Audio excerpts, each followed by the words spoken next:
Ayan. Welcome back mga katropa. Nandito tayo sa Baclaran pa rin, dito sa Parañaque City. Tapat lang ng Victory Food Market. So meron ditong nagandahan ako, yung mga fancy jewelries dito. Proud ako sa kanya kasi napakasipag.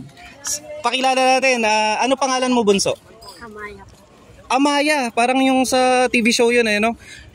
Ano yung pinaka-paborito mo dito sa mga binibenta mo dito? Bumili kasi ko ng bangle, ang ganda guys. Bangle, ang ganda oh. Tsaka non-turnishing siya, hindi siya kumukupas. Saan gawa yan, bunso? Sa pera. Ay, sa pera rin ba yung ganyan? Opo. Yung talagang hindi siya kumukupas, no? Opo. Ano yung pinakamabili, yung mga ganito ba? Opo. Oo, yung parang sa snake yung style niya, no? Magkano? Magkano yung ganito? 180 lang po. Ay, akalain nyo, 180 pesos, meron ka ng pang rich kid na na fancy jewelry. Yung mga ganito, yung mga sa mga pang bagets-bagets naman, magkano yung mga ganito? 150 pesos, kamura. Punta na rin kayo dito sa gilid ng Baclaran, tapat ng Victory Food Market. Hanapin nyo si Amaya. Ayan. May mga binebenta rin siya dito, yung mga singsing. Ayan talaga kumikinang, mga gold. Tapos may mga silver din dito. Merong mga hikaw. Ayan. Kuya, pakilala ka. Meron din siya pwesto dito, si Kuya Basit. Kuya Basit. Oh, ayan.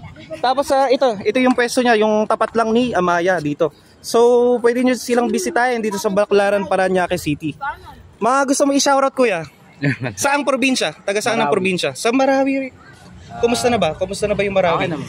Na-rehabilitate na rin. Kasi hindi pa ako nakakabalik. Ay, hindi pa kayo nakabalik mula nung Kasi dito na ako lumaki. So, ano bang pinaka-paborito mo dito sa mga binibenta mo? Pakita mo nga, kuya. Ano yung pinakamabili? Yung mga bestseller mo dyan? Yung kwintas, yung mga ganito, yung may mga gems. Magkano isa? 150. 150 pesos lang. Meron ka ng fashion jewelry na fancy. Ayan Meron din yung mga pang bagets, may mga hikaw na magnetic, yung mga ayaw magbutas. Meron din dito. Tapos ito yung mga pambata. Yan. So thank you so much, Kuya Baset, dito sa Baclaran, Parañaque City. Tapos kasama rin natin dito si Amaya.